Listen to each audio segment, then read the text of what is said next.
यहाँ पे यूट्यूब पे हर कोई क्या कर रहा है, वायरल पेपर करा रहा है, यहाँ पे मॉडल पेपर करा रहा है, लेकिन उन प्रश्नों को नहीं बता रहा है। यहाँ पे जो 24 फरवरी 2025 को आपके सामने आने वाला है, यहाँ पे कोई भी क्या कर रहा है, बहुविकल्पी प्रश्नों को नहीं बता रहा है। ये लोग क्या कर रहे हैं, सिर्फ वायरल पेपर और मॉडल पेपर करा रहे हैं। और यहाँ पे वायरल पेपर और मॉडल पेपर के बहुत कम ही प्रश्न क्या होते हैं जो बोर्ड परीक्षाओं में आपसे पूछे जाते हैं। यहाँ पे कोई भी क्या कर रहा है, बहुविकल्पी प्रश्नों को नहीं बता रहा है। चूंकि आप सभी को पता है कि बोर्ड परीक्षा 2025 में 24 फरवरी को आपके सामने क्या होगा, 20 बहुविकल्पी प्रश्न पूछा जाएगा। और आप सभी को बता दूं कि 70 नंबर का पेपर आपके सामने आता है। अगर 70 में क्या होता है, आप 23 नंबर पा जाते हैं तो आप क्या होते हैं, पास हो जाते हैं। लेकिन यहाँ पे कोई भी क्या कर रहा है, यहाँ पे बहुविकल्पी प्रश्न इंपॉर्टेंट नहीं बता रहा। हर कोई क्या कर रहा है, वायरल पेपर मॉडल पेपर करा रहा है। कुछ लोग क्या किया, यहाँ पे बहुविकल्पी प्रश्न बताए, लेकिन मोस्ट इंपॉर्टेंट बहुविकल्पी प्रश्न वो नहीं बताया। वो क्वेश्चन बैंक से कुछ क्वेश्चन पिक कर लिए हैं, प्रीवियस ईयर के क्या किया है, कुछ क्वेश्चन पिक कर लिया और उसी को बता दिया है। लेकिन इसलिए यहाँ पे मेरे पास बहुत ज्यादा कमेंट आ रहा है, सर यहाँ पे यूट्यूब पे कोई भी मुझे क्या हो रहा है, अच्छा वीडियो नहीं मिला है जिसमें इंपॉर्टेंट बहुविकल्पी प्रश्न बताया गया हो। तो यहाँ पे आप लोग भारी डिमांड पे देख सकते हैं, यहाँ पे मैंने हिंदी के सबसे ज्यादा इंपॉर्टेंट प्रश्नों का यहाँ पे वीडियो लेके आ गया हूं। यहाँ आप देख सकते हैं हिंदी के यहाँ पे मैं 100 आपको सबसे महत्वपूर्ण बहुविकल्पी प्रश्न कराने वाला हूं। और यहाँ पे बता दूं कि यहाँ पे 100% इससे बाहर कोई भी प्रश्न आपके सामने नहीं आएगा। 24 फरवरी का आपके सामने कोई भी स्टेट आ जाएगा, इससे बाहर कोई भी प्रश्न नहीं आएगा। बता दूं कि इन 100 प्रश्नों में से लगभग आप 50 प्लस प्रश्नों को भी तैयार कर लेते हैं, तब भी आप क्या हो जाएंगे, यहाँ पे 20 में 20 नंबर पा जाएंगे।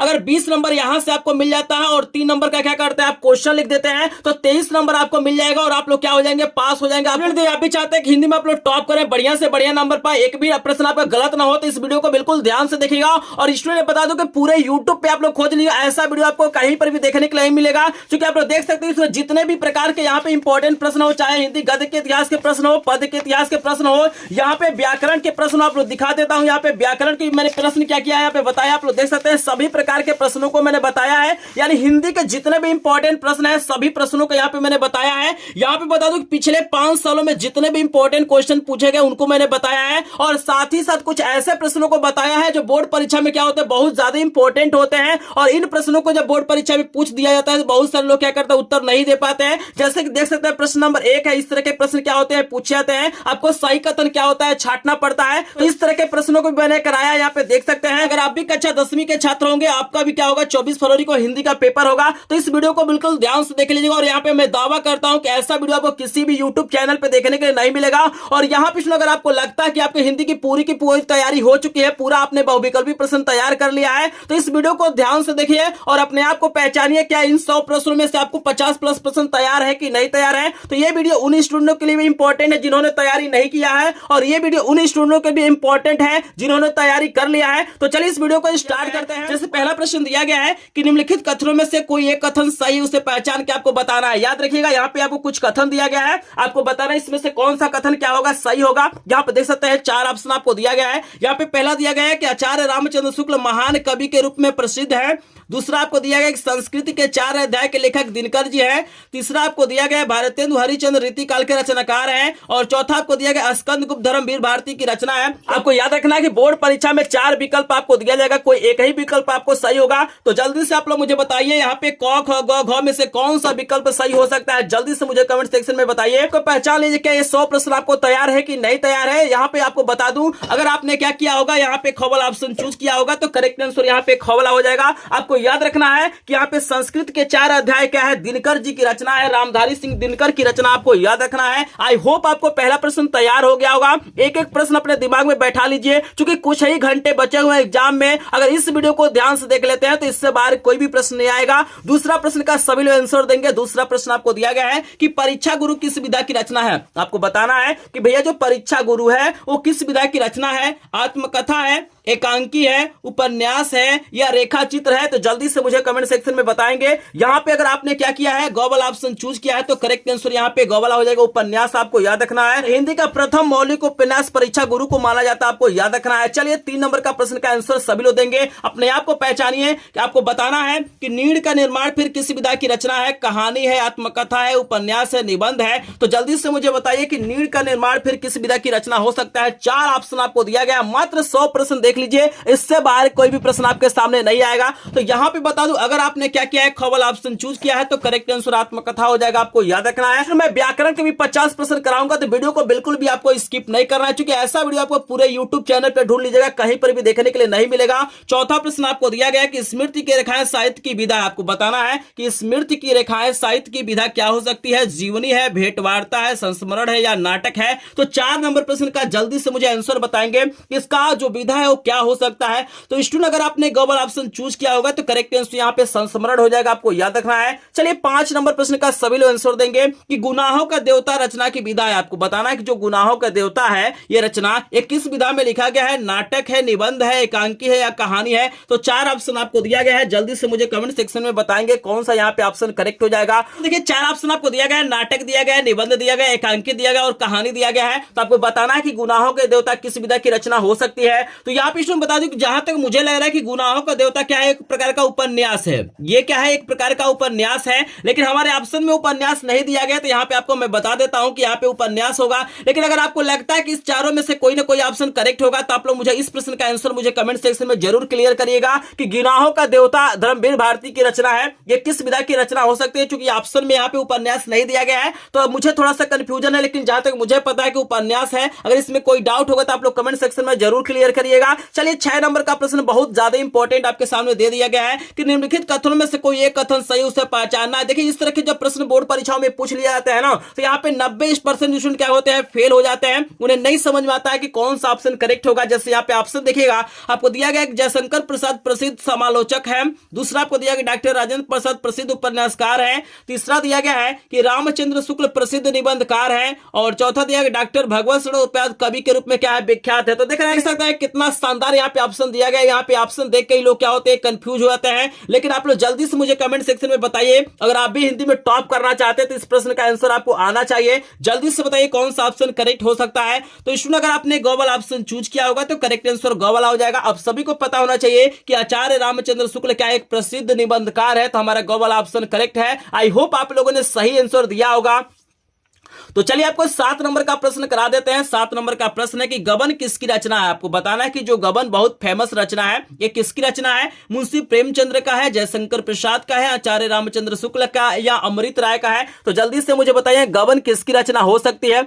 तो स्टूडेंट अगर आपने क्या किया होगा, क वाला ऑप्शन चूज किया होगा तो करेक्ट आंसर मुंशी प्रेमचंद्र हो जाएगा। चलिए 8 नंबर का प्रश्न आपको दिया गया कि साहित्य और कला रचना है। आपको बताना है कि साहित्य और कला किसकी रचना है। यहाँ पे दिया गया है पदुमन लाल पुण्यलाल बख्शी का है, सुमित्रानंद पंत का है, भगवत शरण उपाध्याय का है और जयप्रकाश भारती का है। तो 4 ऑप्शन आपको दिया गया है। तो 8 नंबर प्रश्न का जल्दी से मुझे कमेंट सेक्शन में बताइएगा। तो यहाँ पे अगर आपने क्या किया होगा, ग वाला ऑप्शन चूज किया होगा तो करेक्ट आंसर यहाँ पे भगवत शरण उपाध्याय हो जाएगा, आपको याद रखना है। चलिए 9 नंबर का बहुत ही ज्यादा इंपॉर्टेंट प्रश्न आपको दे दिया गया है कि शुक्लोत्तर युग के लेखक हैं। आपको बताना है, यहाँ पे 4 ऑप्शन आपको दिया गया है, इसमें से बताना है कि कौन से ऐसे लेखक हैं जिनका संबंध शुक्लोत्तर युग से है।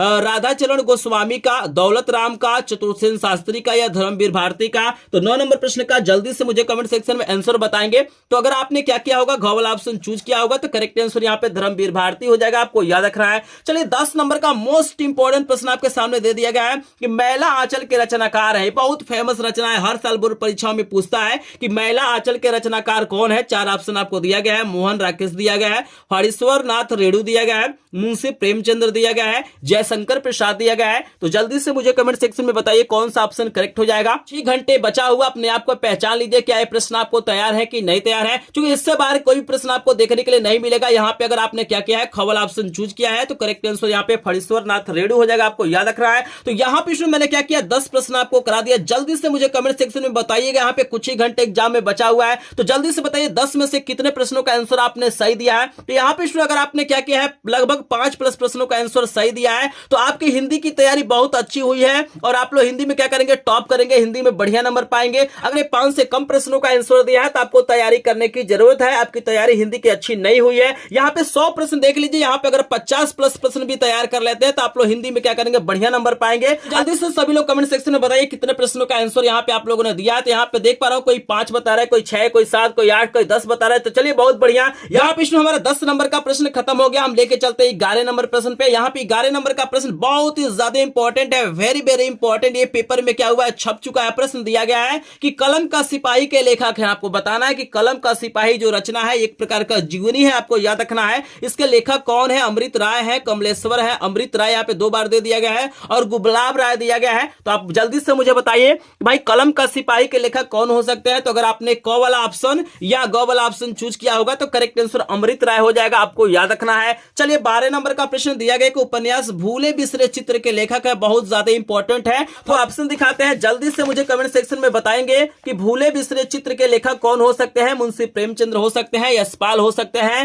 भगवत चरण वर्मा हो सकते हैं, वृंदावन लाल वर्मा हो सकते हैं। तो जल्दी से बताएंगे। यहाँ पे 4 ऑप्शन आपको दिया गया है। तो 12 नंबर का करेक्ट आंसर आपको बता दूं कि अगर आपने ग वाला ऑप्शन चूज किया होगा भगवती चरण वर्मा हो जाएगा, आपको याद रखना है। चलिए यहाँ पे वेरी वेरी इंपॉर्टेंट प्रश्न आ गया है कि ध्रुव स्वामी नाटक के लेखक कौन है। यहाँ पे 4 ऑप्शन आपको दिया गया है, जयशंकर प्रसाद है, मुंशी प्रेमचंद्र है, मोहन राकेश है, विष्णु प्रभाकर है। तो जल्दी से बताइए ध्रुव स्वामी जो नाटक इसके लेखक कौन हो सकते हैं। तो अगर आपने क वाला ऑप्शन चूज किया होगा तो करेक्ट आंसर यहाँ पे क वाला हो जाएगा। आई होप आपको समझ में आ रहा होगा। चलिए यहाँ पे 14 नंबर का भी प्रश्न बहुत ही ज्यादा इंपॉर्टेंट आपको दे दिया गया है कि कृति कंकाल के लेखक है। आपको बताना है जो मोस्ट फेमस कृति है कंकाल, इसके लेखक कौन हो सकते हैं। राम कुमार वर्मा हो सकते हैं, जयशंकर प्रसाद हो सकते हैं, राजेंद्र प्रसाद हो सकते हैं, या इनमें से कोई नहीं। जल्दी से मुझे कमेंट सेक्शन में बताएंगे।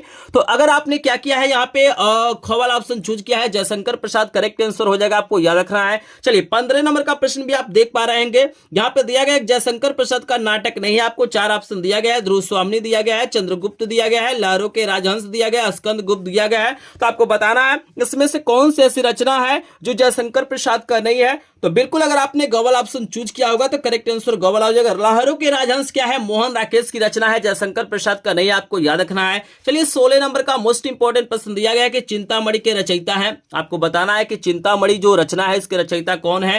राम कुमार वर्मा है, जयशंकर प्रसाद है, राजेंद्र प्रसाद है, या आचार्य रामचंद्र शुक्ल है। तो जल्दी से बताइए 16 नंबर का करेक्ट आंसर क्या हो जाएगा। एक एक प्रश्न आपके लिए इंपॉर्टेंट है, अगर इस वीडियो को देख लेते हैं तो आप हिंदी में बिल्कुल आप लोग क्या हो जाएंगे, पास हो जाएंगे। यहाँ पे 100% आप लोग पास होंगे, क्योंकि मात्र 23 नंबर चाहिए। आप सिर्फ बहुविकल्पी प्रश्न सही कर देते हैं तो आप क्या हो सकते हैं, पास हो सकते हैं। तो बिल्कुल यहाँ पे अगर आपने क्या किया है, घ वाला ऑप्शन चूज किया है तो आचार्य रामचंद्र शुक्ल इसके लेखक हो जाएंगे, आपको याद रखना है। चलिए 17 नंबर का प्रश्न का आंसर सभी लोग दीजिए, अपने आप को पहचानिए। कितने प्रश्नों का आंसर आपको पहले से पता है। सेवा सदन उपन्यास के लेखक का नाम बताइए, जल्दी से बताइए सेवा सदन उपन्यास के लेखक कौन है। यहाँ पे 4 ऑप्शन दिया गया है, मुंशी प्रेमचंद्र है, जयशंकर प्रसाद है, राजेंद्र प्रसाद है, दिनकर है। तो बताइए सेवा सदन उपन्यास के लेखक कौन हो सकते हैं। तो अगर आपने केवल ऑप्शन चूज किया है तो करेक्ट आंसर मुंशी प्रेमचंद्र हो जाएगा, आपको याद रखना है। 18 नंबर का प्रश्न वेरी वेरी इंपॉर्टेंट है, ये भी पेपर में आपका छप चुका है। आपको बताना है कि हंस पत्रिका के संपादक कौन थे। आपको बताना है कि भैया जो हंस पत्रिका बहुत ही ज्यादा फेमस पत्रिका है,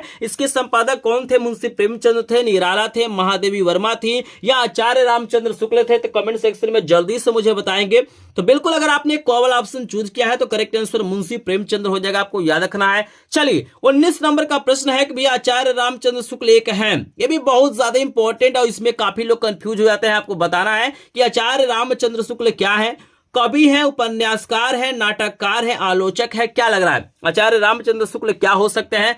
तो अगर आपने घ वाला ऑप्शन चूज किया होगा तो करेक्ट आंसर घ वाला हो जाएगा। और यहाँ पे मैं बता दूं कि आचार्य रामचंद्र शुक्ल क्या है, एक प्रसिद्ध निबंधकार है, आलोचक है और इतिहासकार है। तो यहाँ पे तीनों में से कोई भी ऑप्शन देता है तो उसी पे आपको करेक्ट करना है, और इससे रिलेटेड कोई ना कोई प्रश्न बोर्ड परीक्षा में पूछा जाता है। 20 नंबर का सभी लोग आंसर देंगे। एक बहुत ही फेमस रचना दिया गया है, नाटक है रक्षाबंधन। नाटक के नाटककार का नाम बताना है, उपेंद्र नाथ अस्क है, हरिकृष्ण प्रेमी है, राम कुमार वर्मा है, या चतुर्सेन शास्त्री है। तो जल्दी से बताइए रक्षाबंधन जो बहुत ही फेमस नाटक है, इसके नाटककार कौन हो सकते हैं। तो 4 ऑप्शन आपको दिया गया है, कमेंट सेक्शन में चेक करते हैं कौन सही जवाब दे रहा है। तो बिल्कुल अगर आपने खवल ऑप्शन चूज किया है, हरिकृष्ण प्रेमी क्या है, इसके नाटककार है, आपको याद रखना है। हमने आपको 20 प्रश्न करा दिया। अब तो जल्दी से मुझे कमेंट सेक्शन में बताइए 20 में से कितने प्रश्नों का आंसर आपने सही दिया है। क्योंकि बिल्कुल भी अब यहाँ पे सोचने का समय नहीं है, बिल्कुल यहाँ पे फाइनल रिजल्ट आपके सामने आने वाला है। कुछ ही घंटा बचा हुआ एग्जाम में, अपने आप को पहचान लीजिए कि कितने प्रश्न आपको तैयार है। तो यहाँ पे मैं देख पा रहा हूँ कि कोई 10 बता रहा है, कोई 15 बता रहा है, कोई 20 भी बता रहा है। तो इसमें अगर आपने क्या किया है, लगभग 10 प्लस प्रश्नों का आंसर सही दिया तो आप एक टॉपर स्टूडेंट है, आप हिंदी में बढ़िया नंबर पाएंगे। अगर आपने यहाँ पे 10 से कम प्रश्नों का आंसर दिया है तो आपको इन प्रश्नों को तैयार करने की जरूरत है। तो भाई जिन्होंने 10 प्लस प्रश्नों का आंसर दिया है उन्हें कंग्रेचुलेशन, आप लोग हिंदी में बढ़िया नंबर पाएंगे। और यहाँ पे हम लेके चलते हैं 21 नंबर का प्रश्न आपको करा देते हैं। आप लोग कमेंट सेक्शन में बताते रहिए कितने प्रश्नों का आंसर आप लोग सही दे रहे हैं। चलिए 21 नंबर का आंसर दीजिए। हजारी प्रसाद द्विवेदी लेखक हैं, जल्दी से बताइए इसमें से कौन सी ऐसी रचना है जो हजारी प्रसाद द्विवेदी का है। पानी के प्राचीर के, आपका बंटी के, बाण भट्ट की आत्मकथा, बूंद और समुद्र के। तो यहाँ पे 4 ऑप्शन आपको दिया गया है, सोचिए कि इसमें से कौन से ऐसी रचना है जो हजारी प्रसाद द्विवेदी की हो सकती है। तो अगर आपने गलत ऑप्शन चूज किया है तो बाण भट्ट की आत्मकथा क्या है, हजारी प्रसाद द्विवेदी की रचना, आपको याद रखना है। चलिए 22 नंबर का मोस्ट इंपोर्टेंट प्रश्न दिया गया है कि सेंदूर की होली के नाटककार हैं। यहाँ पे एक रचना दिया गया है सेंदूर की होली, इसके नाटककार कौन हो सकता है। जयशंकर प्रसाद, रामकुमार वर्मा, लक्ष्मी नारायण मिश्र, हरिकृष्ण प्रेमी। तो 4 ऑप्शन दिया गया है। 22 नंबर का सभी लोग आंसर देंगे। तो बिल्कुल अगर आपने क्या किया है, गलत ऑप्शन चूज किया है, लक्ष्मी नारायण मिश्र हो जाएंगे, आपको याद रखना है। चलिए 23 नंबर का आंसर देंगे कि भागवत शरण उपाध्याय द्वारा रचित निबंध कौन सा है। 4 ऑप्शन आपको दिया गया है कि इसमें बताना है कि कौन सा ऐसा निबंध है जो भगवत शरण उपाध्याय द्वारा रचा गया है। ठूठा आम है, ठेले पर हिमालय है, दृष्टिकोण है, नदी के द्वीप है। तो बताइए यहाँ पे 23 नंबर का करेक्ट आंसर क्या हो सकता है। 4 ऑप्शन आपको दिया गया है, तो जल्दी से मुझे कमेंट सेक्शन में बताएंगे कि कौन सा ऑप्शन यहाँ पे करेक्ट हो सकता है। तो आपको बता दूं कि अगर आपने कवल ऑप्शन चूज किया है तो करेक्ट आंसर यहाँ पे ठूठा आम हो जाएगा। भगवत शरण उपाध्याय का क्या है जो रचना है वो ठूठा आम है, आपको याद रखना है। चलिए 24 नंबर का भी प्रश्न आपके पेपर में किसी न किसी सेट में आपका छप चुका है। आपको बताना है कि क्या भूलू क्या याद करूं किसकी रचना, आपको बताना है। बहुत ही फेमस रचना दिया गया है कि क्या भूलू क्या याद करूं, एक प्रकार का आत्मकथा आपको याद रखना है। और आपको इसके लेखक का नाम बताना है, हरिवंश राय बच्चन है, राजेंद्र प्रसाद है, दिनकर है या जयशंकर प्रसाद है। तो 4 ऑप्शन आपको दिया गया है, जल्दी से सोचिए कौन सा ऑप्शन करेक्ट हो सकता है। तो यहाँ पे बता दूं अगर आपने क्या किया है, यहाँ पे कवल ऑप्शन चूज किया है तो हरिवंश राय बच्चन हो जाएगा, आपको याद रखना है। चलिए 25 नंबर का प्रश्न आपको दिया गया कि निम्न में से कौन प्रसिद्ध यात्रा साहित्यकार है, आपको बताना इसमें से कौन सा ऐसा मतलब साहित्यकार है जो यात्रा के लिए फेमस है। जयशंकर प्रसाद है, मुंशी प्रेमचंद्र है, राहुल संस्कृत्यायन है या हजारी प्रसाद द्विवेदी है। तो यात्रा साहित्यकार का नाम आपको बताना है। तो अगर आपने क्या किया है, गलत ऑप्शन चूज किया है तो करेक्ट आंसर गलत हो जाएगा। राहुल संस्कृत्यायन क्या है, यात्रा के लिए बहुत ज्यादा प्रसिद्ध है। 26 नंबर का क्वेश्चन का आंसर सभी लोग देंगे। आपको दिया गया है कि रामधारी सिंह दिनकर की रचना है। 4 ऑप्शन आपको दिया गया है, आपको बताना है कि कौन सा ऐसा ऑप्शन है जो रामधारी सिंह दिनकर का है। संस्कृत के 4 अध्याय है, साहित्य और कला है, इंद्रजाल है और यहाँ पे अनंत आकाश है। तो 26 नंबर प्रश्न का सभी लोग आंसर बताएंगे कि कौन सा ऑप्शन करेक्ट हो सकता है। तो बिल्कुल यहाँ पे देख पा रहे हो कि काफी संख्या में लोग कमेंट कर रहे हैं। यहाँ पे बिल्कुल अगर आपने क्या किया है, कवल ऑप्शन चूज किया है। संस्कृत के 4 अध्याय क्या है, दिनकर जी की रचना, आपको याद रखना है। 27 नंबर का मोस्ट इंपोर्टेंट प्रश्न आ गया है। यहाँ पे सही कथन का आपको चयन करना है। ऐसे भी प्रश्न बोर्ड परीक्षाओं में पूछे जाते हैं और यहाँ पे मैं 4 ऑप्शन आपको दिखा रहा हूँ। इस तरह के जब प्रश्न आते हैं बोर्ड परीक्षा में ना, तो काफी स्टूडेंट यहाँ पे कंफ्यूज हो जाते हैं और ऐसा प्रश्न कोई भी यूट्यूब चैनल वाला आपको नहीं बताएगा। सभी लोग क्वेश्चन बैंक से क्या कर रहे हैं, यहाँ पे इंपॉर्टेंट क्वेश्चन बता रहे हैं, लेकिन यहाँ पे जो क्वेश्चन मैं बता रहा हूं बिल्कुल इसी प्रकार का प्रश्न क्या होगा बोर्ड परीक्षाओं में आएगा। तो इस वीडियो को बिल्कुल भी आपको स्किप नहीं करेगा। अभी मैं ग्रामर के भी 50 प्रश्न कराऊंगा, तो ग्रामर यानी व्याकरण के प्रश्नों को जरूर देखेगा। मात्र 100 प्रश्न देख लीजिए, थोड़ा सा समय निकाल के देख लीजिए, इससे बाहर कोई भी प्रश्न नहीं आएगा। तो 4 ऑप्शन आपको दिया गया है, जल्दी से सोचिए कौन सा कथन सही हो सकता है। पहला आपको दिया गया है कि जयशंकर प्रसाद आलोचक के रूप में प्रसिद्ध है। दूसरा आपको दिया गया महादेवी वर्मा की प्रसिद्ध रचना गोदान है। तीसरा आपका है कि गुनाहों का देवता धर्मवीर भारती का उपन्यास है। और चौथा दिया गया कि गुलाब राय प्रसिद्ध कवि है। तो जल्दी से 27 नंबर प्रश्न का आंसर आप लोग कमेंट सेक्शन में बताएंगे। जल्दी से सोचिए, क्योंकि सबसे ज्यादा दिमाग आपको इसी में दौड़ाना है। बाकी आप लोग सभी क्वेश्चनों का सोल्यूशन कर सकते हैं। तो बिल्कुल अगर आपने क्या किया है, गलत ऑप्शन चूज किया है तो करेक्ट आंसर गलत हो जाएगा। गुनाहों का देवता क्या है, धर्मवीर भारती की रचना, आपको याद रखना है। चलिए आपको 28 नंबर का प्रश्न कराते हैं। प्रश्न देख लिया, 28 नंबर का भी प्रश्न आपके सामने आ गया है। बोल रहा है कि निम्नलिखित कथनों में से कोई एक कथन सही है, उसे पहचान कर लिखना है। तो यहाँ पर भी आपको सही विकल्प बताना है। 4 ऑप्शन दिया गया है। पहला दिया गया है डॉक्टर श्याम सुंदर दास एक प्रख्यात नाटककार थे। दूसरा है कि मुंशी प्रेमचंद एक प्रसिद्ध उपन्यासकार थे। तीसरा है जयप्रकाश भारती आलोचक के रूप में प्रसिद्ध है। और चौथा दिया गुनाहों का देवता उपन्यास के लेखक कमलेश्वर हैं। तो यहाँ पे जल्दी से सोचिए कौन सा ऑप्शन करेक्ट हो सकता है। तो अगर आपने क्या किया है, यहाँ पे ख वाला ऑप्शन चूज किया है तो करेक्ट आंसर ख वाला हो जाएगा। मुंशी प्रेमचंद्र क्या है, एक प्रसिद्ध उपन्यासकार है, आपको याद रखना है। चलिए 29 नंबर का ही प्रश्न इसी से रिलेटेड आपको दिया गया है। यहाँ पर भी सही विकल्प चुनना है। 4 ऑप्शन आपको दिया गया है कि ऐसे थे हमारे बापू के रचयिता भगवत शरण उपाध्याय है। आपको दिया गया है कि राहुल संस्कृत्यायन की मेरी तिब्बत यात्रा एक रिपोर्टाज है। और गौ दिया गया कलम का सिपाही जीवनी विदा है। और विचार विधि रामचंद्र शुक्ल का संपादित रिपोर्टाज है। तो जल्दी से 29 नंबर का आप करेक्ट आंसर आप लोग बताइए कौन सा ऑप्शन करेक्ट हो सकता है। क्योंकि ऐसे प्रश्न जब बोर्ड परीक्षाओं में पूछे जाते हैं तो यहाँ पे 90% स्टूडेंट क्या होते हैं, फेल हो जाते हैं, उन्हें नहीं समझ में आता है कि कौन सा ऑप्शन करेक्ट होगा। तो बिल्कुल अगर आपने ग वाला ऑप्शन चूज किया है तो करेक्ट आंसर ग वाला हो जाएगा। कलम का सिपाही एक प्रकार की जीवनी है, आपको याद रखना है। तो करेक्ट आंसर हमारा ग वाला हो जाएगा। तो यहाँ पे हम लेके चलते हैं 30 नंबर का प्रश्न, आपको बहुत ही ज्यादा इंपॉर्टेंट दे दिया गया, वेरी वेरी इंपॉर्टेंट दिया गया है कि आकाश दीप और ममता कृति है। आपको बताना है ये जो रचना है आकाश दीप और ममता किसकी रचना है। जयशंकर प्रसाद का है, हजारी प्रसाद द्विवेदी का है, मुंशी प्रेमचंद्र का है या दिनकर का है। तो जल्दी से सोचिए कि करेक्ट आंसर क्या हो सकता है। अगर आपने क्या किया है, क वाला ऑप्शन चूज किया है तो करेक्ट आंसर जयशंकर प्रसाद हो जाएगा। आई होप आपको समझ में आ रहा होगा। यहाँ पे मैंने मोस्ट इंपॉर्टेंट 30 प्रश्नों का सोल्यूशन आपको करा दिया। जल्दी से मुझे कमेंट सेक्शन में आप लोग बता देंगे कि कितने प्रश्नों का आंसर आपने सही दिया है। तो जल्दी से यहाँ पे कुछ ही घंटे एग्जाम में बचा हुआ है, जल्दी से मुझे बताइए प्रश्नों का आपने आंसर सही दिया है। तो अगर आपने क्या किया, यहाँ पे लगभग 20 प्लस प्रश्नों का आंसर सही दिया है तो एक आप टॉपर स्टूडेंट है, आप लोग हिंदी में बढ़िया नंबर पाएंगे, आपकी हिंदी की तैयारी बढ़िया हुई है। अगर आपने 20 से कम प्रश्नों का आंसर दिया है तो आपको तैयारी करने की जरूरत है। यहाँ पे हमने क्या किया, यहाँ पे 30 प्रश्न करा दिया, लेकिन अभी तक आपने क्या किया है, वीडियो को लाइक नहीं किया है। आप लोग उन वीडियो को लाइक करते हैं जिससे आपको कोई फायदा नहीं होता है, सिर्फ क्वेश्चन बैंक के जो क्वेश्चन करा देते हैं, इंपॉर्टेंट सिर्फ बोल देते हैं। आप उस वीडियो को क्या करते हैं, मिलियन में पहुंचा देते हैं, उसमें बहुत ज्यादा आप लोग लाइक करते हैं, लेकिन जो रियल में क्या करता है, इंपॉर्टेंट प्रश्न कराता है, उसके वीडियो को आप लोग लाइक नहीं करते हैं। तो स्टूडेंटों को ये वीडियो पसंद आ रहा है, आपको प्रश्न अच्छे लग रहे हैं तो प्लीज इस वीडियो को लाइक कर देंगे। और इस वीडियो का हम टारगेट छोटा सा रखते हैं, मात्र हमारे वीडियो पे क्या करना, आपको 100 लाइक कंप्लीट करना है। हम 100 प्रश्न आपको कराएंगे और यहाँ पे हम देखते हैं कि आप लोग कितना सपोर्ट करते हैं। आप लोग फालतू के वीडियो को क्या करते हैं, मिलियन में पहुंचा देते हैं, जिससे आपको कोई फायदा नहीं होता है, लेकिन जिससे आपको फायदा होने वाला उस वीडियो को आप लोग लाइक नहीं करते हैं। तो जो लोग वीडियो को लाइक नहीं किए होंगे, प्लीज आपसे रिक्वेस्ट है कि वीडियो को लाइक कर देंगे। चैनल पे पहली बार आए होंगे तो चैनल को सब्सक्राइब जरूर करेंगे, क्योंकि मेरे पास क्या है, सभी विषयों का क्या है, 100+ इंपॉर्टेंट प्रश्नों का पीडीएफ है और वीडियो इसका पीडीएफ भी मिल जाएगा। अभी लास्ट में बताऊंगा आपको पीडीएफ नोट कैसे मिलेगा। तो जो लोग लाइक नहीं किए होंगे प्लीज लाइक कर देंगे, क्योंकि आपका लाइक शेयर सब्सक्राइब हमारा क्या होता है, मोटिवेशन होता है। तो चलिए हम लेके चलते हैं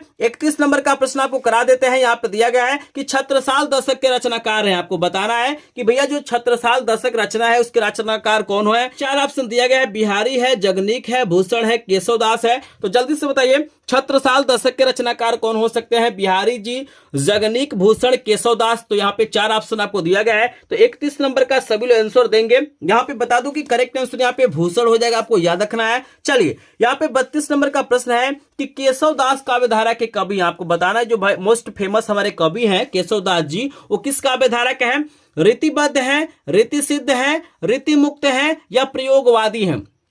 तो 4 ऑप्शन है, जल्दी से सोचिए कि 32 नंबर का करेक्ट आंसर क्या हो सकता है। तो बिल्कुल अगर आपने कवल ऑप्शन चूज किया है तो करेक्ट आंसर रीतिबद्ध हो जाएगा, आपको याद रखना है। चलिए 33 नंबर का प्रश्न आपको दिया गया है कि निम्न में से प्रयोगवाद की 2 प्रमुख विशेषताएं कौन सी। आपको बताना है कि जो प्रयोगवाद युग है उसकी 2 विशेषताएं क्या हो सकती है। 4 ऑप्शन आपको दिया गया है, देख सकते हैं। तो जल्दी से आप लोग मुझे बताइए कि 33 का करेक्ट आंसर क्या हो सकता है। 2 विशेषताएं आपको बताना है, तो जल्दी से मुझे बताइए कौन सा ऑप्शन करेक्ट होगा। तो 33 में 4 ऑप्शन आपको दिया गया है, जल्दी से बताइए कौन सा ऑप्शन करेक्ट हो जाएगा। तो बिल्कुल अगर आपने क्या किया है, क वाला और ख वाला दोनों ऑप्शन टिक किया है तो करेक्ट आंसर हमारा दोनों हो जाएगा। यहाँ पे ये दोनों क्या है, और प्रयोगवाद की विशेषताएं आपको याद रखना है। चलिए 34 नंबर का आंसर देंगे कि रीतिकाल के कवि हैं। आपको यहाँ पे 4 ऑप्शन दिया गया है, 4 कवियों का नाम दिया गया है। आपको बताना है इसमें से कौन से ऐसे कवि हैं जिनका संबंध रीतिकाल से है। तो 34 का सभी लोग आंसर बताएंगे। तो बिल्कुल अगर आपने क्या किया है, गौल ऑप्शन चूज किया है तो करेक्ट आंसर पद्माकर हो जाएगा। चलिए 35 नंबर का प्रश्न है कि प्रथम तार सप्तक का प्रकाशन कब किया गया था। 4 ऑप्शन आपको दिया गया, 1942, 1953, 1943, 1940। तो बताइए जो तार सप्तक का प्रथम प्रकाशन किया गया था कब किया गया था। तार सप्तक से रिलेटेड कोई ना कोई प्रश्न पूछता है तो बिल्कुल अगर आपने क्या किया है यहाँ पे गो वाला ऑप्शन चूज किया है तो 1943 हो जाएगा, आपको याद रखना है। चलिए 36 नंबर का प्रश्न दिया गया है कि सूर्यकांत त्रिपाठी निराला की रचना है। बहुत शानदार प्रश्न आपको दिया गया है कि भैया इसमें से कौन सी ऐसी रचना है जो यहाँ पे निराला जी की है। चार ऑप्शन है, कनुप्रिया है, सुनहरे शैवाल है, ठंडा लोहा है, राम की शक्ति पूजा है। तो क्या लग रहा है इसमें से कौन सा ऑप्शन करेक्ट हो सकता है? अभी मैं 50 प्लस यहाँ पे क्या करूंगा, व्याकरण के प्रश्न कराऊंगा, तो बिल्कुल टेंशन आपको नहीं लेना है। हिंदी का एक भी प्रश्न ऐसा नहीं होगा जो इससे बाहर हो जाएगा। 20 के 20 प्रश्न क्या होंगे बोर्ड परीक्षा में यहीं से आएंगे। तो इस वीडियो को ध्यान से देख लीजिए, मात्र एक वीडियो देख लीजिए, आपको अलग से कोई वीडियो देखने की आवश्यकता नहीं पड़ेगी। तो बिल्कुल अगर आपने 36 का यहाँ पे क्या किया है, घोबल ऑप्शन चूज किया है। राम की शक्ति पूजा क्या है, सूर्यकांत त्रिपाठी निराला की रचना आपको याद रखना है। और यहाँ पे 37 नंबर का प्रश्न है कि प्रयोगवादी कवि हैं, बताइए इसमें से कौन से ऐसे कवि हैं जो प्रयोगवादी हैं। भारत भूषण अग्रवाल हैं, केदारनाथ अग्रवाल हैं, रामधारी सिंह दिनकर हैं या सुमित्रा नंदन पंत हैं। तो 37 का सभी लोग आंसर बताएंगे। तो बिल्कुल अगर आपने क्या किया है, केदारनाथ अग्रवाल पे टिक किया है, ये ऑप्शन चूज किया है, तो करेक्ट आंसर यहाँ पे खवाला हो जाएगा। स्टूडेंट हो सकता है कि हमसे किसी प्रश्न में मिस्टेक हो गया होगा, क्योंकि यहाँ पे 100 प्रश्न है, हो सकता है किसी प्रश्न का आंसर मैंने गलत बता दिया, लेकिन वैसे मैंने कोशिश किया 100% सही आंसर बताने के लिए। फिर भी इंसान से क्या होता है, गलतियां हो सकता है। अगर किसी प्रश्न का आंसर गलत बताया होगा तो प्लीज आपसे रिक्वेस्ट है आप लोग कमेंट सेक्शन में जरूर बताइएगा, क्योंकि आप लोग सही आंसर कमेंट कर देंगे तो यहाँ पे जो अन्य स्टूडेंट है जिनको कंफ्यूजन होगा वो कमेंट को देख के क्या कर सकते हैं, अपने ऑप्शन को सही कर सकते हैं। लेकिन मैंने कोशिश किया है, काफी रिसर्च किया, उसके बाद इस वीडियो को मैंने बनाया है। तो हो सकता है कि यहाँ पे कुछ मिस्टेक हो जाए, लेकिन यहाँ पे आपको मिस्टेक जहां तक नजर नहीं आएगा, क्योंकि मैंने सही यहाँ पे आंसर बताया है। चलिए फिर भी अगर कोई डाउट होगा तो कमेंट सेक्शन में जरूर बताइएगा। 38 नंबर का प्रश्न है कि दीपशिखा रचना है, बहुत शानदार रचना है। आपको बताना है भैया दीपशिखा किसकी रचना है, महादेवी वर्मा जी का है, जयशंकर प्रसाद का है, पंत जी का है या निराला का है। तो बहुत शानदार रचना दिया गया, जल्दी से बताइए दीपशिखा किसकी रचना है। तो बिल्कुल अगर आपने कॉवल ऑप्शन चूज किया है तो करेक्ट आंसर महादेवी वर्मा हो जाएगा। आई होप आपको समझ में आ रहा होगा। चलिए 39 नंबर का प्रश्न है कि प्रिय प्रवास किसकी रचना है। बहुत फेमस ये भी रचना है, साकेत हुआ, दीपशिखा हुआ, प्रिय प्रवास हुआ, ये लोकायतन हुआ, ये सभी क्या है इंपॉर्टेंट रचना है और कोई ना कोई रचना बोर्ड परीक्षा में पूछा जाता है। तो आपको प्रिय प्रवास बताइए किसकी रचना हो सकती है। पेपर के पेज को पलटते हैं और 4 ऑप्शन आपको दिखा देते हैं। स्टूडेंट आपको 4 ऑप्शन दिया गया है, हरिऔध दिया गया है, निराला दिया गया है, पंत दिया गया, अज्ञेय दिया गया है। बताना कि प्रिय प्रवास किसकी रचना हो सकती है, तो 4 ऑप्शन आपको दिया गया है। तो बिल्कुल अगर आपने क्या किया है, कॉवल ऑप्शन चूज किया है तो हरिऔध बिल्कुल करेक्ट आंसर हो जाएगा, आपको याद रखना है। चलिए 40 नंबर का बहुत ही शानदार बहुत ही इंपॉर्टेंट प्रश्न दे दिया गया भैया, आपको बताना है तार सप्तक के संपादक कौन थे। हरिऔध थे, निराला थे, पंत थे या अज्ञेय थे। तो 40 का सभी लोग आंसर देंगे। तो बिल्कुल अगर आपने यहाँ पे घोबल ऑप्शन चूज किया है तो करेक्ट आंसर अज्ञेय हो जाएगा। तो यहाँ पे हमने आपको 40 प्रश्न करा दिया। अब तो मुझे बता दीजिए 40 में से कितने प्रश्न आपको पहले से तैयार थे या आपने सही आंसर दिया है। तो जल्दी से मुझे कमेंट सेक्शन में बताइए। अपने आप को आज पहचान लीजिए कि भाई हिंदी की कितनी तैयारी हुई है। आपको लगता है कि आपकी पूरी हिंदी की तैयारी हुई है तो इस वीडियो को ध्यान से देखिए, आपको पूरा हकीकत पता चल जाएगा कि आपको हिंदी कितना तैयार है। तो बिल्कुल अगर यहाँ पे 40 में से लगभग आपने क्या किया है, 25 प्लस प्रश्नों का आंसर सही दिया है तो आप एक टॉपर स्टूडेंट, आप हिंदी में बढ़िया नंबर पाएंगे। लेकिन अगर आपने 25 से कम प्रश्नों का आंसर दिया है तो आपको इन प्रश्नों को तैयार करने की जरूरत है। आई होप आपने 25 से ऊपर प्रश्नों का आंसर दिया है। और मैं कमेंट को देख पा रहा हूं कि काफी संख्या में लोग बोल रहे हैं कि सर हमने 30 किया है, 38, 40 भी कोई बता रहा है। और यहाँ पे अभी तक यहाँ पे 40 लाइक कंप्लीट नहीं हुआ है। तो प्लीज स्टूडेंट अगर वीडियो पसंद आ रहा है तो प्लीज आपसे रिक्वेस्ट है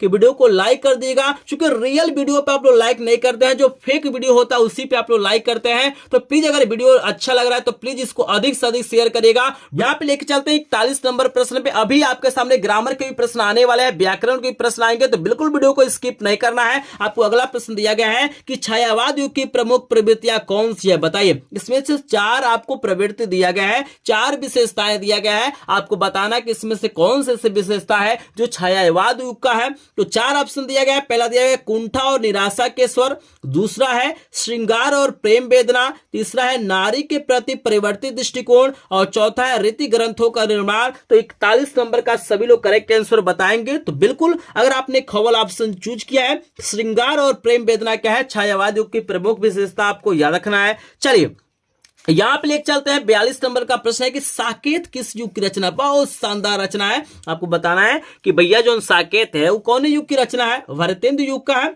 द्विवेदी युग का है, प्रगतिवादी युग का है या छायावादी युग का है। तो क्या लग रहा है आपको साकेत किस युग की रचना हो सकती है? 4 ऑप्शन आपको दिया गया है। तो बिल्कुल अगर आपने क्या किया है, ख वाला ऑप्शन चूज किया है तो ये द्विवेदी युग की रचना आपको याद रखना है। चलिए 43 नंबर का प्रश्न है कि सुमित्रा नंदन पंत की रचना। देखिए कितना प्यारा आपको ऑप्शन दिया गया है। आपको बताना है भाई पंत जी की कौन सी रचना है। ज्ञानदीप है, युगवाणी है, प्रेम वाटिका है या इनमें से कोई नहीं। तो क्या लग रहा है आपको 43 का करेक्ट आंसर क्या हो सकता है?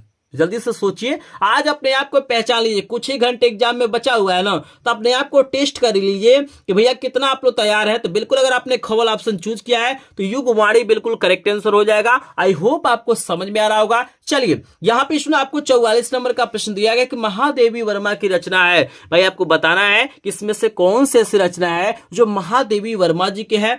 त्रिधरा है, वीणा है, पथ के साथी है या गुंजन है। क्या लग रहा है आपको?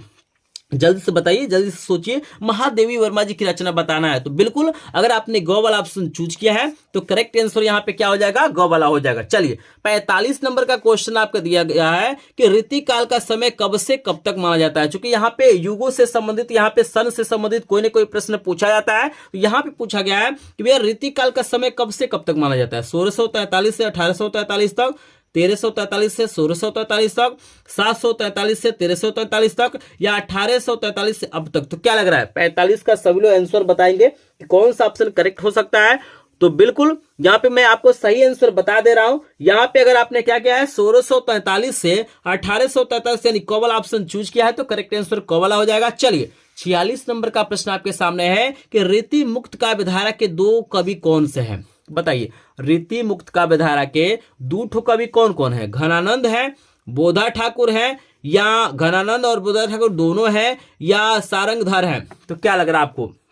जल्दी से आंसर देंगे। तो बिल्कुल यहाँ पे गो वाला ऑप्शन करेक्ट है, क और ख दोनों करेक्ट है, आपको याद रखना है। चलिए 47 नंबर का ही प्रश्न देखिए कितना शानदार आपको दिया गया है। आपको बताना है प्रकृति और रचना शैली के आधार पर ऋतिक काल की कितनी धाराएं। आपको बताना है कि ऋतिक काल की कितनी धाराएं क्या की गई, स्वीकृत की गई है। 1, 5, 3, 6। तो बिल्कुल यहाँ पे करेक्ट आंसर गो वाला हो जाएगा। 3 धाराएं हैं, स्क्रीन पे आप लोग देख सकते हैं। चलिए 48 नंबर का प्रश्न का आंसर देंगे कि ऋतिक काल को अलंकृत काल किस विद्वान ने कहा है। बताइए ऋतिक काल जो बहुत ज्यादा फेमस है, आपको बताना है इसको अलंकृत काल किस विद्वान ने कहा है। विश्वनाथ प्रसाद मिश्र ने कहा है, मिश्र बंधुओं ने कहा है, आचार्य रामचंद्र शुक्ल ने कहा है या इनमें से कोई नहीं। तो 4 ऑप्शन आपको दिया गया है, सोचिए कौन सा ऑप्शन करेक्ट हो सकता है।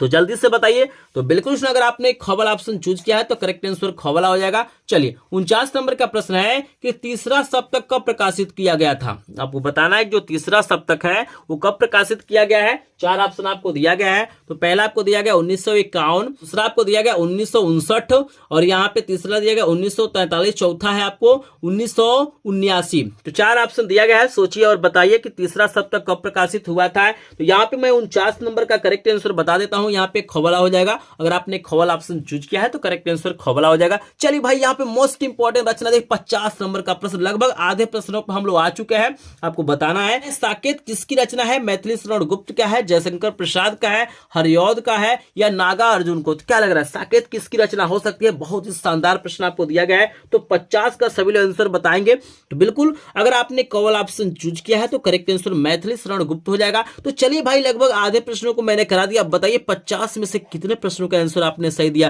एकदम ईमानदारी से बताइए क्योंकि कुछ ही घंटे बचे हुए हैं। अगर इस समय आप लोग गलत जवाब देंगे तो मान के चलिए आपका नंबर कम हो जाएगा। तो जल्दी से बताइए 50 में से कितना प्रश्न आपको तैयार है। तो बिल्कुल अगर 50 में लगभग 30 प्लस प्रश्नों का आंसर आपने सही दिया है तो आपकी तैयारी बढ़िया है।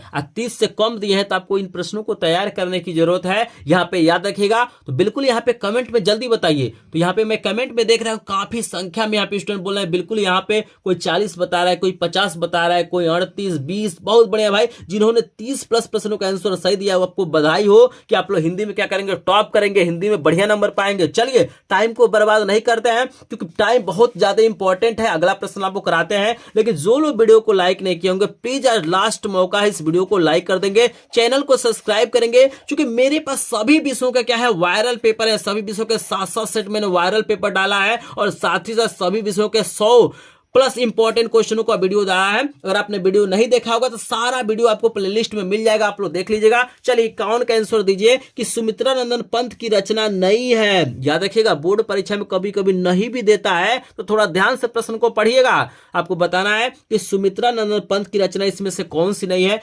ग्राम्या, स्वर्णधूलि, कामायनी, युगांत, ये बहुत इंपॉर्टेंट ऑप्शन दिया गया है। इसको तो सभी लोग यहाँ पे बता सकते हैं कि इसमें से कौन सी ऐसी रचना है जो सुमित्रा नंदन पंत की नहीं है। बिल्कुल ध्यान से आप लोग अगर ऑप्शन को भी ध्यान से देख लेंगे ना तो आप लोग सही आंसर बता देंगे। तो जल्दी से मुझे बताइए कौन सा ऑप्शन करेक्ट हो जाएगा। अगर आपने गौल ऑप्शन चूज किया है तो करेक्ट आंसर कामायनी हो जाएगा। जो कामायनी क्या है, ये जयशंकर प्रसाद की रचना, आपको याद रखना है। आई होप आपको समझ में आ रहा होगा। चलिए हम लेके चलते हैं अगले प्रश्न पे। और अगला प्रश्न है भैया दूसरा सप्तक कब प्रकाशित किया गया था। दो ऑप्शन यहाँ पे नजर आ रहा है, 1951 और 1959 नजर आ रहा है। और यहाँ पे दो और ऑप्शन आपको दिया गया, 1943 और 1979 दिया गया। तो बताइए यहाँ पे 52 का करेक्ट आंसर क्या हो सकता है। तो चार ऑप्शन आपको दिया गया है, तो यहाँ पे बता दूं कि करेक्ट आंसर हमारे यहाँ पे क वाला हो जाएगा, आपको याद रखना है। 1951 करेक्ट आंसर है। चलिए 53 नंबर का प्रश्न आपको दिखा देते हैं। 53 नंबर का प्रश्न दिया गया, अभी व्याकरण के प्रश्न आपके सामने आने वाले हैं। तो व्याकरण के प्रश्नों को बिल्कुल भी आपको मिस नहीं करना है, क्योंकि सबसे ज्यादा प्रॉब्लम व्याकरण के ही प्रश्नों में होता है। तो जितने भी इंपॉर्टेंट प्रश्न है व्याकरण के, सभी प्रकार के इंपॉर्टेंट प्रश्न मैं कराया हूं। 53 नंबर का प्रश्न है कि भारतेंदु युग की विशेषता नहीं है। आपको चार ऑप्शन आपको दिया गया है, इसमें बताना है। यहाँ पे विशेषता भारतेंदु युग का नहीं है। राष्ट्रीयता की भावना, सामाजिक चेतना का विकास, अंग्रेजी शिक्षा का विरोध, काव्य भाषा के रूप में खड़ी बोली का प्रयोग। चार ऑप्शन दिया गया है। तो 53 का सभी लोग आंसर बताइएगा। बिल्कुल अगर आपने घोवल ऑप्शन चूज किया है तो करेक्ट आंसर घोवला हो जाएगा। चलिए 54 का आंसर दे दीजिए। बिल्कुल आसान प्रश्न है लेकिन बहुत ही ज्यादा इंपॉर्टेंट है। आपको बताना है कि आंसू किसकी रचना है। जयशंकर प्रसाद का है, श्रीधर पाठक का है, सियाराम शरण गुप्त का है, या हरिऔध का है। क्या लग रहा है आपको, आंसू किसकी रचना हो सकती है। तो बिल्कुल अगर आपने कवल ऑप्शन चूज किया है तो करेक्ट आंसर जयशंकर प्रसाद हो जाएगा। चलिए 55 का क्वेश्चन का आंसर देंगे कि बहुरी अकेला के रचनाकार हैं अशोक वाजपेयी जी हैं, केदारनाथ सिंह जी हैं, मुक्ति बोध हैं, या नरेंद्र शर्मा है। तो 55 का आंसर सभी लोग देंगे, कौन सा आंसर करेक्ट हो जाएगा। तो बिल्कुल अगर आपने क्या किया है, यहां पे अगर कवल ऑप्शन चूज किया है तो करेक्ट आंसर अशोक वाजपेयी हो जाएगा। आई होप आपको समझ में आ रहा होगा। चलिए यहाँ पे 56 नंबर का प्रश्न है कि ऋतु मुक्त काव्यधारा की रचना है। बताइए इसमें से कौन सी ऐसी रचना है जो ऋतु मुक्त काव्यधारा का है। ज्ञान सागर है, बिहारी सतसई है, ललित ललाम है, या काव्य निर्माण है। बताइए ऋतु मुक्त काव्यधारा की रचना आपको बताना है। चार ऑप्शन दिया गया है।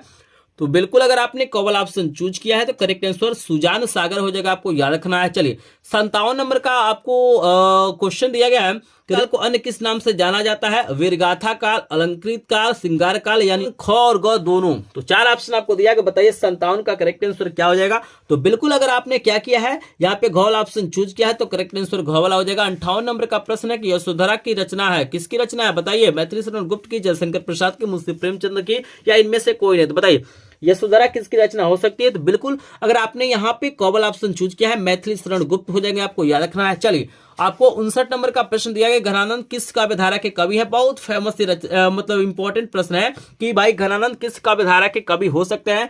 चार ऑप्शन आपको दिया गया है, रीतिबद्ध दिया गया, रीति सिद्ध दिया गया, रीति मुक्त दिया गया, आधुनिक काल दिया गया। तो बिल्कुल अगर आपने यहाँ पे 59 नंबर का क्वेश्चन है, इसका करेक्ट आंसर हमारा रीति मुक्त हो जाएगा, गौवल ऑप्शन करेक्ट हो जाएगा। चलिए 60 नंबर का आंसर देंगे। इसके बाद से सभी प्रश्न जो भी होंगे व्याकरण के प्रश्न मिलेंगे। तो 40 प्रश्न मैं क्या करूंगा, व्याकरण का कराऊंगा। बस 40 प्रश्न देख लीजिए, कोई भी प्रश्न व्याकरण का इससे बाहर नहीं आएगा। आपको 60 नंबर का आंसर देना है कि भारतेंदु युग का समय अवधि आपको बताना है कि भैया भारतेंदु जो युग है कब से कब तक माना जाता है। तो चार ऑप्शन आपको दिया गया है। तो बिल्कुल यहाँ पे दिया गया 1900 से 1928, 1868 से 1900 तक, 1919 से 1936 और 1800 से 1828। तो बताइए कौन सा ऑप्शन करेक्ट हो सकता है। अगर आपने खवल ऑप्शन चूज किया है तो आपका करेक्ट आंसर खवला हो जाएगा। 1868 से 1900 तक के समय को हम लोग भारतेंदु युग बोलते हैं, आपको याद रखना है। चलिए ग्रामर के प्रश्न भी देख लीजिए, व्याकरण के प्रश्न देख लीजिए, क्या आपको तैयार है कि नहीं तैयार है। लेकिन यहाँ पे 60 प्रश्नों में से कितने प्रश्नों का आपने आंसर सही दिया है कमेंट सेक्शन में बता देंगे।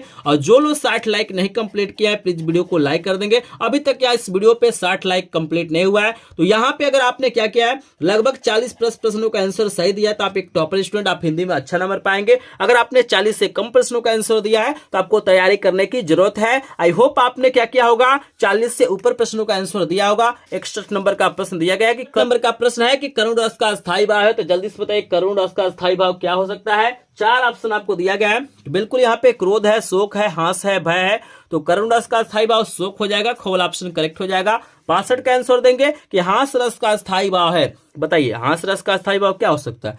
क्रोध है, शोक है, हास है, भय है, तो 4 ऑप्शन आपको दिया गया है। तो बिल्कुल हास रस का स्थायी भाव हास होता है, गोल ऑप्शन करेक्ट हो जाएगा। चलिए यहाँ पे कुछ वाक्य दिए गए हैं, पढ़िए। 63 नंबर का प्रश्न दिया गया है कि हाथी जैसे देह है, गेंडे जैसी चाल, तरबूज जैसी खोपड़ी, खरबूजे से गाल। पंक्ति में आपको रस बताना है, करुण होगा, हास्य होगा, श्रृंगार होगा या वीर होगा। तो बिल्कुल यहाँ पे हमारे पेपर में 2 ही रस पढ़ना है, हास्य रस और यहाँ पे करुण रस। तो यहाँ पे हमारा क्या हो जाएगा, हंसी की यहाँ पे बात की जा रही है, तो यहाँ पे खोल ऑप्शन करेक्ट हो जाएगा। चलिए 64 का आंसर बताइए। बिंद के वासी, उदासी, तपोवर्तिधारी, महाबुनि नारी, दुखारे। इसमें आपको क्या करना, रस बताना है, करुण होगा, हास्य होगा, श्रृंगार होगा या वीर होगा। तो जहां तक मुझे लग रहा है इसमें भी क्या होगा, हास्य रस होगा। अगर इसमें कोई डाउट होगा तो कमेंट सेक्शन में जरूर बताइएगा।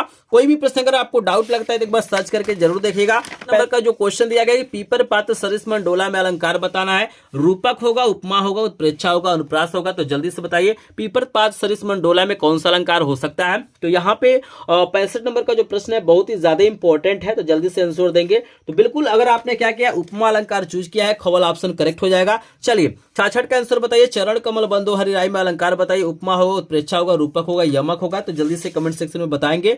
तो बिल्कुल अगर आपने गौल ऑप्शन चूज किया तो करेक्ट आंसर रूपक हो जाएगा। चलिए 68 का आंसर दीजिए कि जहां उपमेय उपमान की संभावना हो वहां पे कौन सा अलंकार होता है। रूपक होता है, उपमा होता है, उत्प्रेक्षा होता है या अनुप्रास होता है। तो 4 ऑप्शन आपको दिया गया है।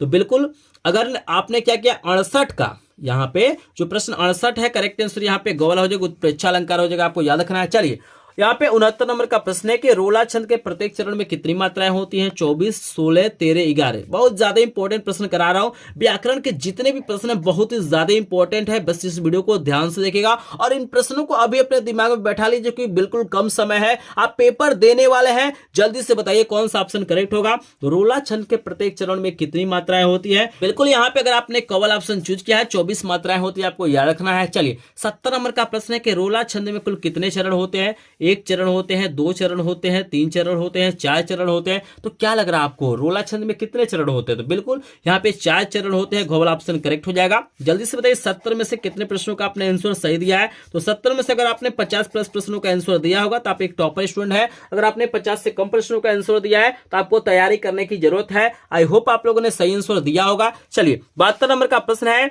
कि सोठा के पहले चरण में कितनी मात्राएं होती हैं। 12 मात्राएं, 16 मात्राएं, 13 मात्राएं, 11 मात्राएं। तो 71 का सभी लोग आंसर बताएंगे। तो जहां तक मुझे लग रहा है करेक्ट आंसर घ वाला हो जाना चाहिए। 11 होती हैं, आपको याद रखना है। चलिए 72 नंबर का प्रश्न आपको दिया गया है कि दोहा छंद का ठीक उल्टा कौन सा छंद होता है।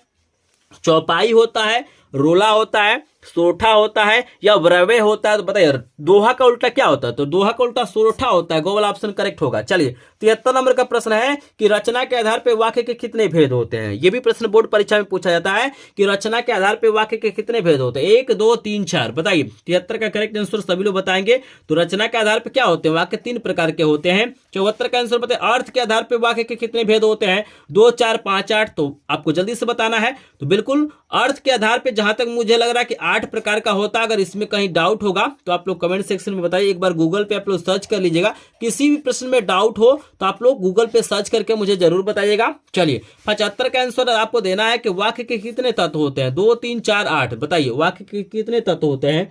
तो बिल्कुल यहाँ पे वाक्य के 2 तत्व होते हैं। याद रखना कि क्वेश्चन बैंक में क्या होता है ना, बहुत सारे प्रश्नों का आंसर क्या होता है, गलत देता है। तो आपको ये नहीं समझना है कि क्वेश्चन बैंक में जो आंसर दिया है बिल्कुल 100% सही दिया है। क्वेश्चन बैंक में बहुत सारी गलतियां हैं, ठीक है ना। तो एक बार गूगल करके प्रश्नों को कंफर्म करिएगा क्योंकि क्वेश्चन बैंक में बहुत गलत क्वेश्चन दिया है। मैंने पढ़ा है, देखा है, बहुत क्वेश्चनों का आंसर गलत दिया है, ठीक है ना।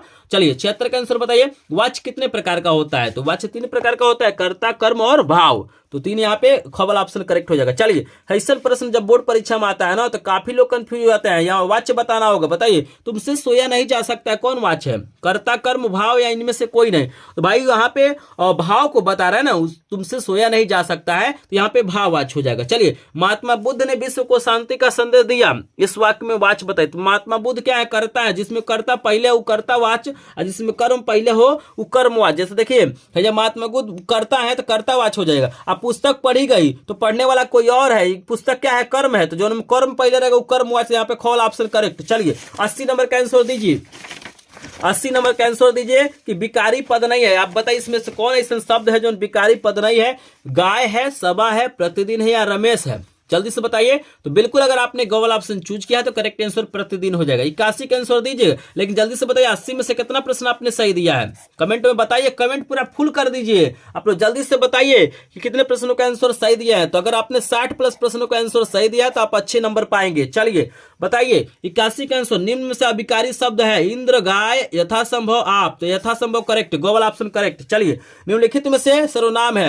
82 का आंसर दीजिए, सर्वनाम क्या होगा? काला, छोड़ा, वह लड़का। तो वह क्या हो जाएगा? Correct answer. चलिए अपव्यय में उपसर्ग आपको बताना है। अपव्यय में कौन सा उपसर्ग होगा? 4 ऑप्शन आपको दिया गया है, सोचिए समझिए जल्दी से बताएंगे। तो अपव्यय में क्या होता है? अप उपसर्ग हो जाएगा। करेक्ट आंसर हमारा ग वाला। चलिए पर्यावरण शब्द में उपसर्ग बताइए।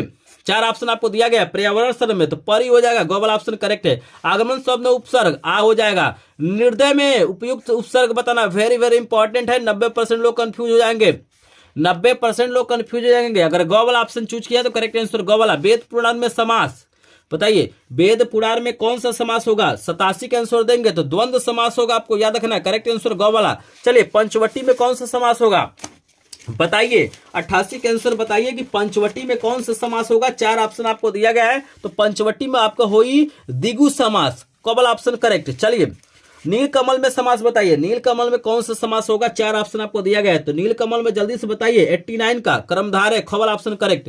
नीलकंठ में समास बताइए, 4 ऑप्शन आपको दिया गया है। नीलकंठ में बिल्कुल बिल्कुल यहाँ पे 90 का आंसर देंगे तो बिल्कुल यहाँ पे हो जाएगा बहुब्रीहि समास। करेक्ट आंसर घ वाला। चलिए 91 नंबर का प्रश्न है, बादल का प्रवाची शब्द नहीं है। 4 ऑप्शन आपको दिया गया, तो जलज, जलज कमल का होता है। करेक्ट आंसर घ वाला। चलिए 92 नंबर का आंसर है खेत का तत्सम रूप, खेत का तत्सम रूप बताइए। भूमि, जमीन, क्षेत्र, पृथ्वी, बिल्कुल क्षेत्र करेक्ट हो जाएगा, ग वाला।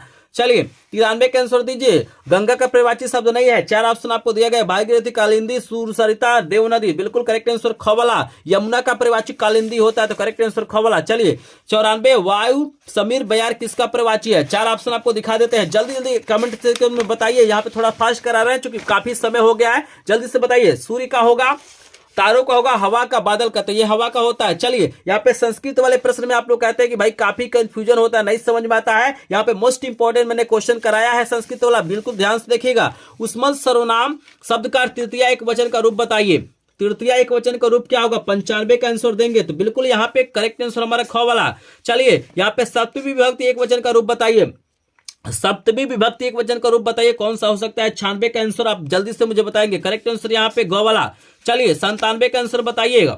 ताब्य शब्द का वचन और विभक्ति बताइए। 97 का करेक्ट आंसर, तो ये आपको याद रखना है कि इसका जो करेक्ट आंसर हो जाएगा ग वाला, चतुर्थी विभक्ति एक बहुवचन। चलिए तस्मै शब्द का विभक्ति वचन बताइए, बिल्कुल इसी प्रकार का प्रश्न आपको मिलेगा। 4 ऑप्शन आपको दिया गया, तो 98 का आंसर बता देते हैं, चतुर्थी विभक्ति एक वचन।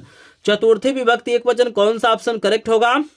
यहाँ पे चतुर्थी विभक्ति एक वचन कवल ऑप्शन करेक्ट है। 99 का आंसर देंगे। पंचमी विभक्ति बहुवचन बताना है। उस्मद शब्द का पंचमी विभक्ति एक वचन बताइए कौन सा करेक्ट आंसर? यहाँ पे करेक्ट आंसर घ वाला। चलिए 100 नंबर का प्रश्न बहुत ज्यादा इंपॉर्टेंट है, मात्र एक प्रश्न आपके लिए छोड़ रहे हैं, आपका होमवर्क है। अगर आपने वीडियो को ध्यान से देखा होगा, लास्ट तक देखा होगा, तो इस प्रश्न का आंसर मुझे जरूर बताइएगा, क्योंकि प्रश्न बहुत ज्यादा इंपॉर्टेंट है। तो इसको कमेंट सेक्शन में आप लोग बताइएगा। जो सबसे पहले कमेंट करेगा उसके कमेंट को हम पिन भी करेंगे। आप इसमें हमने 100 प्रश्न करा दिया। जल्दी से मुझे कमेंट सेक्शन में सभी लोग बता देंगे कि 100 में से कितने प्रश्न आपको तैयार हैं। 100 में से लगभग यहाँ पे अगर 70 प्लस प्रश्नों प्रश्नों का आंसर आपने सही दिया है तो आप लोग यहाँ पे 20 में 20 नंबर पाएंगे, एक भी नंबर आपका नहीं कटेगा। अगर आपने इससे कम प्रश्नों का आंसर दिया है तो आपको तैयारी करने की जरूरत है। जो लोग वीडियो को लाइक नहीं किए होंगे प्लीज वीडियो को लाइक कर देंगे। चैनल पे पहली बार आएंगे तो चैनल को सब्सक्राइब करेंगे, क्योंकि आपका लाइक शेयर सब्सक्राइब हमारा मोटिवेशन होता है। और ऑलरेडी मैंने क्या किया, सभी विषयों का क्या किया है, 100+ प्रश्नों का यहाँ पे क्या किया है, वीडियो बनाया, उसको जरूर देखिएगा। और जिनको भी सभी प्रश्नों के इंपॉर्टेंट प्रश्न, वायरल पेपर, मॉडल पेपर का पीडीएफ चाहिए, हमारे ग्रुप को ज्वाइन करेंगे जिसका लिंक डिस्क्रिप्शन में दिया गया है। अगर आपको डायरेक्ट पीडीएफ नोट चाहिए तो इस चैनल को सब्सक्राइब करके वीडियो को लाइक करके स्क्रीन पे आपको व्हाट्सएप नंबर दिखाई दे रहा होगा, इस पे मैसेज करना है, आपको पीडीएफ नोट मिल जाएगा। यहाँ पे स्क्रीन पे 2 और वीडियो दिखाई दे रहा है, इसको क्लिक करके देखिए। अगर कोई मन में डाउट होगा तो कमेंट सेक्शन में जरूर बताएगा। तो चलिए मिलते हैं नेक्स्ट वीडियो में, तब तक के लिए आप सभी का धन्यवाद।